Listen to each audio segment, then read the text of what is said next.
Hey guys, welcome back to the Human Condition. This video is another video in our astrology series. This one is what does it mean to be a Scorpio Ascendant? I'm sorry I've been gone for such a long time. I just got a new job recently. It's been taking up like 5 days a week. Pretty crazy. So I haven't had as much time, but I'm hoping to get back to the daily grind, or at least a couple more videos out a week. So yeah, but this video is on what does it mean to be a Scorpio Ascendant using the whole house system. So yeah. So first off, the first house, the Ascendant sign is Scorpio. Scorpio is a sign that represents intimacy, death, and transformation. I know it sounds kind of intense, but it just means these people are emotionally expressive. It's an interpersonal sign and a water sign, so it means deep one-on-one emotional connections, similar to Cancer, but the only difference is Cancer is personal, how an individual feels. Scorpio's one-on-one deep emotional connection. Scorpio ascendants, their actions are come off very two different ways. It's still pretty awesome sign, but they can come off very cunning, very charming, or they can come off very disinterested. So it's like a mixed bag kind of. You never know. So if they like you, they'll be very cunning, very smart. However, if they don't like you, there's no in between basically. So they're a very flirty sign as well. Scorpio is the most flirty sign. I'd argue is the most flirty sign in the zodiac. If I had to rank them, it'd be like Scorpio, Aries. I could do a video on that if you guys want. But Scorpio is also these ascendant signs is how you act, how you perceived. So these people will be perceived very flirty probably and act pretty flirty potentially. Yeah, and they're always trying to get people to. There are signs known for chaos, kind of being like the chaos agent.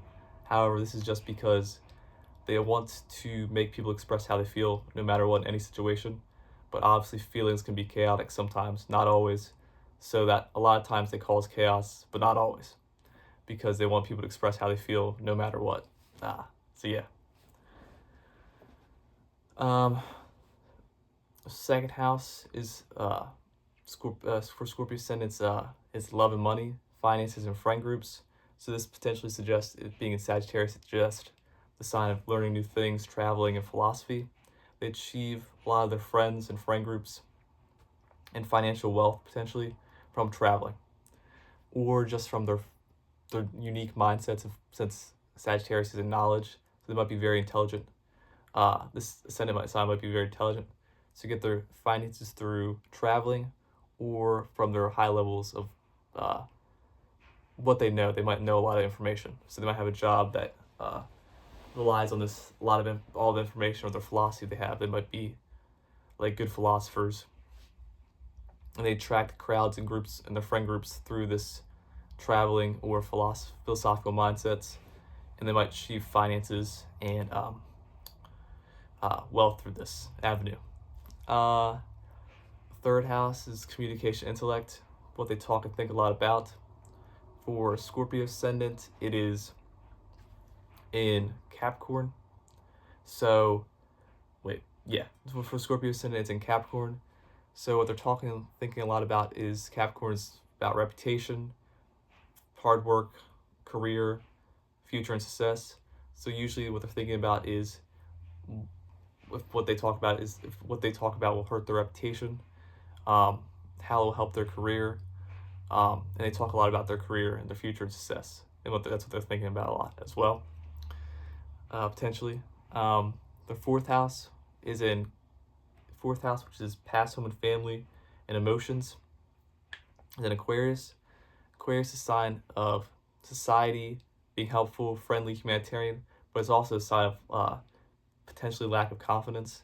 So with a fourth house in Aquarius, as Scorpio ascendant, forgot to mention this, Scorpio ascendant's also, I said chaotic, but they also appear like the tough people, but once you get to know them, they're like very sweet and caring. And they may appear tough because deep down emotionally they don't feel super confident. And with this sign, they seek confidence through society, not just through society, but through people in general. So it suggests with the family dynamic with this Aquarius, it might have been a little bit rocky, potentially. So they seek this connection through people outside their family, potentially.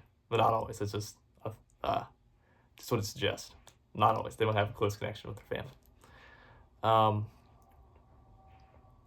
Also, their 10th house, which is their reputation, is seen as confident, self-expressive. However, which is opposite the 4th house. Deep down, they're actually not as confident as they might appear through the tough person persona. But they seem their perception 10th house is Leo, so expressing oneself, self-confidence, and negatively, potentially, they might be seen egocentric, even though that's not the case. For the 5th house, which is Leo, it's a sign of, it's ruled by Leo. The 5th house represents creative expression, ego, confidence. So for a Scorpio ascendant, the 5th house is in Pisces, another water sign, which kind of makes sense because it's connected to the first, 5th, and 9th house. 9th houses are all connected. So with Scorpio being a water sign, the 5th sign kind of makes sense to be Pisces. So the 5th house represents creative expression as well. So how Scorpio expresses themselves one-on-one with people, how people feel comfortable expressing themselves with Scorpio. So this suggests that people feel comfortable being vulnerable with Scorpio. Either they feel comfortable or they feel like they have to be vulnerable. But either way, the creative expression between one-on-one individuals, usually with Scorpio ascendants, is vulnerability. Scorpio being vulnerable, and the Scorpio ascendant being vulnerable, and the other person being vulnerable, and a sense of dependency. Because Scorpio, this kind of makes sense. Scorpio's first house, it's seen like a tough exterior, right? Positively, like friendships where they joke around, like roast each other, Yeah, both kind of are humbled by each other, but have greater empathy for each other as well through roasting each other, right? Where one last key important part of this is that it's not just roasting. I keep forgetting to mention that.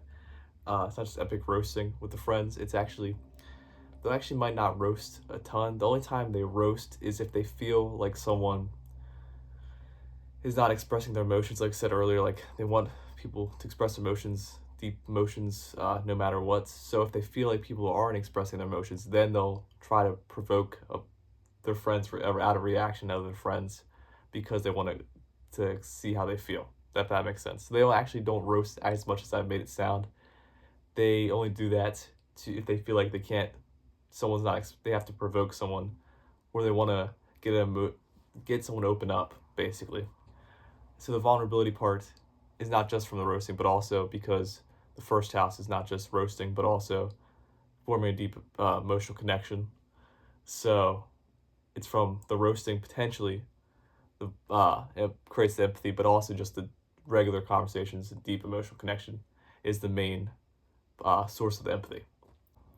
Ego is kind of shattered, but through that ego, a stronger connection, a deeper friendship is built because a greater level of empathy. Their 6th house, Virgo, their day-to-day realities, opposite to the 12th house, their dreams and imagination, their goals, their dreams, what they're trying to achieve. Virgo's 6th house is in Aries, which represents passion and individual. So with their day-to-day reality, they might be more chilling by themselves, but in a good way, and focused on this. Also their job. Their job might be more one that gives them a lot of individual freedom, like a potentially manager, but more like manager or like an independent contractor, a job that's like chill, pretty lit job, like real estate agent, or like some job that's they don't have a boss, or like their own boss would be ideal for a Scorpio ascendant. So yeah. But the reality is what they actually desire is a deep one-on-one friendship with people, and potentially a long-lasting, in this one-on-one friendship being long-lasting, and the romantic relationships being long-lasting, because not that they obviously um, they can make a lot of good friends, but they might have a hard time keeping the friends. Um, and this is because since Scorpio ascendants express how they feel, but they don't express their opinions a lot. We'll talk about that a little bit once I get to the 8th house. But yeah, the 7th house, Libra. Libra ascendant is the sign opposite to the individual. So this represents their one-on-one friends. So they attract friends who are very calm, financially stable, and chill. Pretty lit friends. They have a lot of really good friends.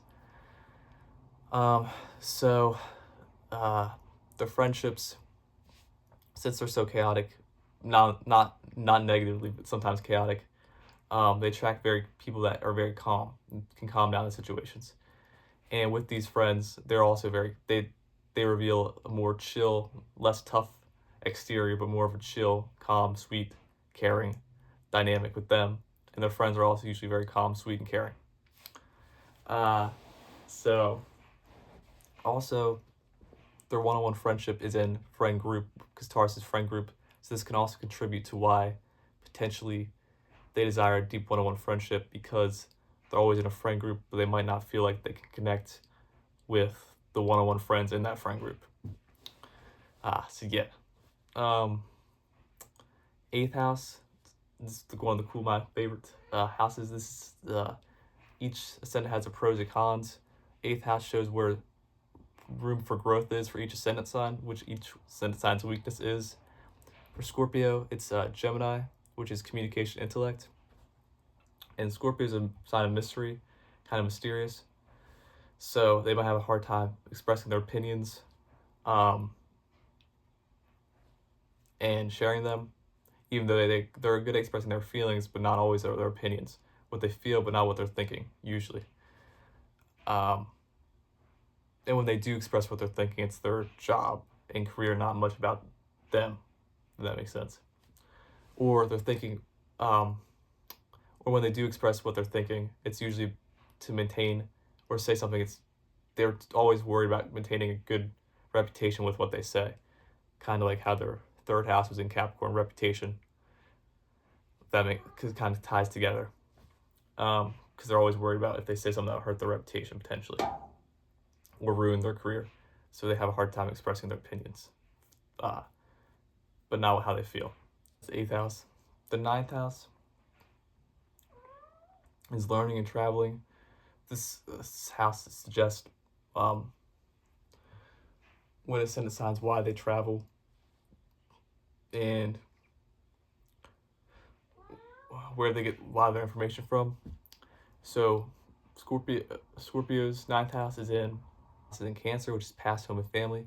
So this suggests that Scorpio ascendant, like most water ascendants, don't like to travel a ton, because like Cancer, Scorpio, they're all like more mysterious and kind of like homebody, family. That's all what water signs kind of represent: mystery, relationships, stuff like that.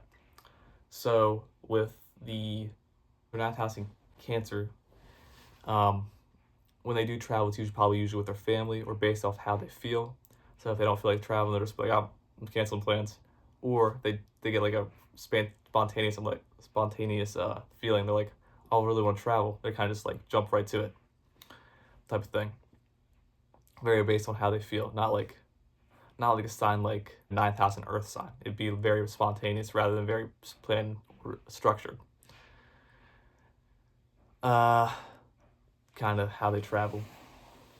Knowledge, a lot of their knowledge comes from their family, or through expressing how they feel, which makes sense because 1st house, 5th house, and 9th house are linked. And so Scorpio desires people to express themselves. Most expressions between them and an individual are how they feel. Through this expression, they gain knowledge of emotions, or how people feel. So they know a lot about the emotional state of most individuals they meet, whereas other signs might know other information about the individuals. They know a lot about how people feel and about potentially their families, and that's what they talk a lot about. potentially as a Scorpio Ascendant. 10th house, reputation, career, hard work, determination. The reputation, I talked about this earlier, but is Leo. So they might seem very confident. Potentially for careers, they might be good actors, jobs, commentators, jobs where they express themselves. That might be good, a job for them. They might be seen positively confident leaders expressing themselves. Negatively, kind of goes back to like job being a manager potentially, or independent job, a job where they're seen as leaders. Only negative thing is Leo's also such egocentric, being egocentric, so they might be seen as egocentric potentially sometimes, but not always. So yeah, and then 11th house is society. So the role they play in society with this ascendant sign, usually how they view society and how society views them. So their 11th house is in Virgo, which is the job force, also hard work, and small talk. So society views them as someone who is hardworking, job-oriented, hardworking, and communicative, but they view them more as someone who doesn't necessarily share their opinions a ton, but is good with work-related communication, small talk, potentially. And they view society as a place where people are meant to work hard, have good small talk, and focus a lot on their jobs. And this is kind of connected with their other air sign placements, like their 7th house being in their friends being very financially stable, and their communication intellect being about their career and their reputation. They're all kind of connected to the 11th house. And then finally, their 12th house, their dreams and desires. Talk about this bit, but it's Libra. So they have a lot of good friends. They make a lot of good friends, but a lot of times they hang out with them in groups, and they have a hard time having long-lasting friendships potentially. And so they desire long-lasting friendships, one-on-one friendships, and maybe a long-lasting romantic relationship. But they might get like a lot of small relationships, because Scorpio is a very flirty sign, and but very caring and emotionally caring sign as well. They're very good people to rely on, good confidants to have, because they can keep secrets, because they keep a lot of secrets from other people, about themselves from other people, but they're also good people to keep secrets, their friends' secrets as well. So yeah, this is what does it mean to be a Scorpio Ascendant. I hope you guys enjoyed this video. Sorry again, it's been a while. Definitely going to try to get back to the grind of making videos, if not every day, every couple of days. So yeah, as always, thanks again for watching. Like, subscribe if you want. I love you guys, and I'll see you in the next one.